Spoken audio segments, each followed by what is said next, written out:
Good morning, it's 9:09. It's time for another edition of Park Picks, where we feature different parks from across the state. Last week, if you recall, we were down at Mystery Cave State Park in Fillmore County, where we talked about the pretty cool cave tours. This week, we are heading to Itasca County, where we find Scenic State Park. Today, we are welcoming the park supervisor there, Jack Pellinen, via Zoom. Hi, Jack. Good morning, guys. We appreciate you being with us. Tell us all about Scenic State Park. Oh, well, Scenic is a lovely spot. It's one of our oldest state parks in Minnesota. It was created in 1921, so we actually had our 100-year anniversary just a few years ago. It is really sort of the quintessential, in my mind, northern Minnesota park. We protect a lot of really wonderful virgin pine forest, old growth. There's just phenomenal wildlife viewing up here, the excellent lakes for getting out and enjoying water travel. And we're a little bit off the beaten path, so if you're looking for a quieter camping experience, Scenic is probably a really good one to come up to. Well, let's talk about, we're looking at some video of folks that looks like maybe out on canoes or kayaks there. Tell us about all the options that people have to get out on the water. Sure. Well, the main lake here in the park, Coon Sandwick, is a large lake with lots of bays, very protected from the wind in most cases. So it's a very interesting lake to get out and paddle, very protected. And we were actually really thrilled to improve things even further this spring when we were able to open an ADA kayak launch to really help anybody get into a kayak and get out on the water, but especially folks who may have some movement or mobility issues to transfer into that watercraft and get out and enjoy things. You can see all sorts of wonderful things out on the water. Again, those pine trees, the wonderful hiking trails. It's an excellent wildlife viewing lake with all the birds, beaver, otter, maybe if you're incredibly lucky, the occasional moose walking by on the shoreline. And I just couldn't recommend enough getting out and just getting a feel of being in the North Woods. What's the fishing like on that lake? Is it considered a good lake for fishing? It can be particularly interesting for younger kids. We've got a very voracious panfish population that you can find off the end of one of the fishing piers in the park. Not much for walleye anymore, but it's a wonderful bass and northern lake as well. Okay.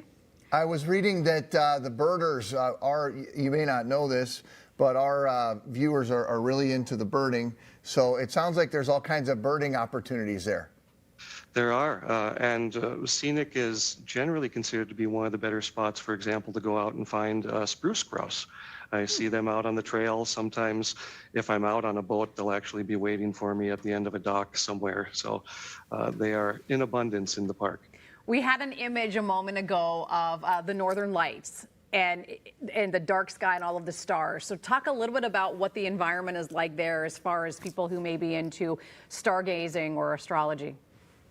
We're very lucky that the skies are very dark up here at Scenic. The nearest town of any population would be Grand Rapids, which is about 45 minutes south of here.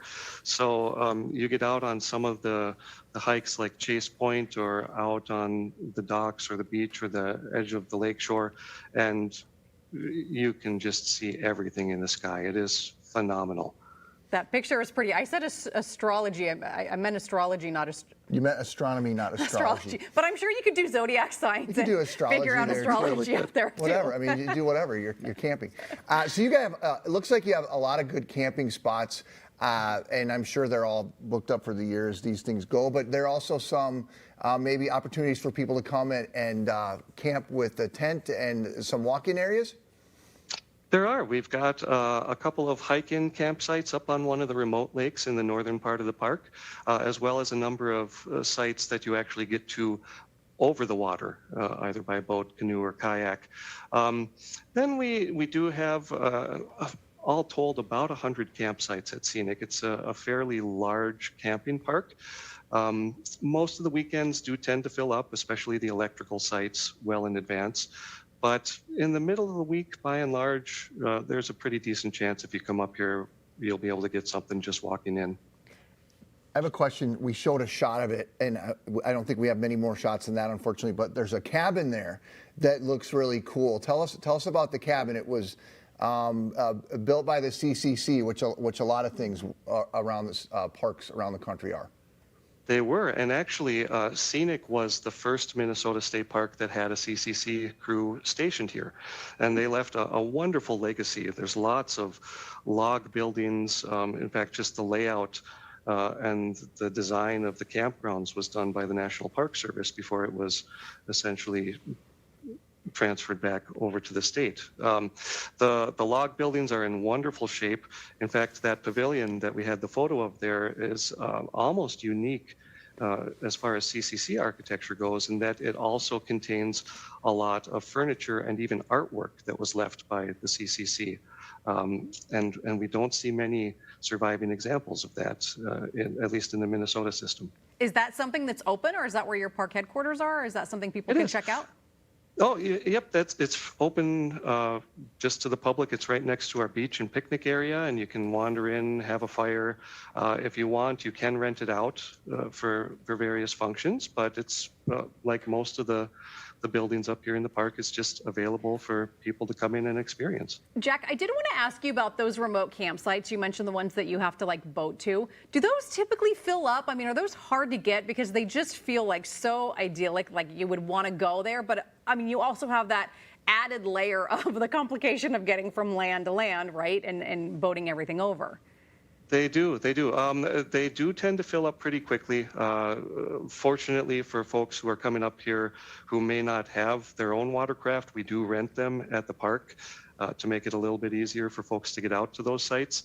I would say that they are some of the more popular sites in the park, just because you really get even more of that remote sense of having the place to yourself. Is there anything that we haven't asked you about the park, something that you'd like to highlight for folks at home? Oh boy. Well, right now, this time of year, it's a really wonderful, well, it's always wonderful to be up here, but the yellow lady slippers have just started blooming in the last week up here at Scenic. So that usually is sort of the start of orchid season in the park, and it's a great park for viewing those as well. So now would be a wonderful time to get up and hike, I would say. Jack, how are the bugs? Be honest.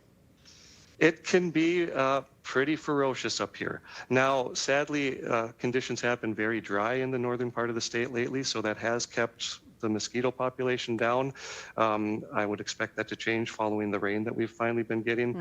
But one of the wonderful things about Scenic is we have a phenomenal hiking trail here on the Chase Point esker that goes right up through the middle of the lake for about a mile with the lake on either side.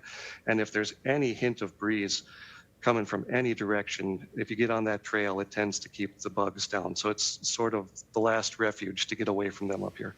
You mentioned that you might get an occasional moose. Any chance of an occasional bear or any other kind of big animals like that? We do certainly have a lot of bear in the area. Thankfully, they have not come into the campground in a number of years, but they're definitely in the park. We know that wolves are around. We do have the occasional mountain lion sighting that comes through, although those are exceedingly rare as well. By and large, though, I would encourage people to follow the normal protocols to protect yourselves from bear, as far as just not sleeping with your food, keep it secure. And if you're out on some of our hiking trails, chances are everything's going to leave you alone, because they know you're there before you know they're there, and they take off. Yeah. Jack, let me ask you before we wrap this up, if people are coming to the park, are there any areas surrounding the park, any places you think people should stop by, any other fun things to take in while they're there? Absolutely. I would certainly take a visit just east of us to McCarthy Beach State Park, sort of our nearby neighbor. They have a phenomenal swimming beach that would be wonderful to visit this time of year. Or if you go west of the park, you can visit the Lost 40 scientific and natural area and really see more of that old growth. Or take a trip down the edge of the wilderness scenic byway, down Highway 38, and visit all the sort of just places to get out and look at waysides and various sites of interest there and head into Grand Rapids to look at the museums and galleries. So there's a lot to do. I love it. Jack, thank you. You've painted a really scenic picture of Scenic State Park. We appreciate your time.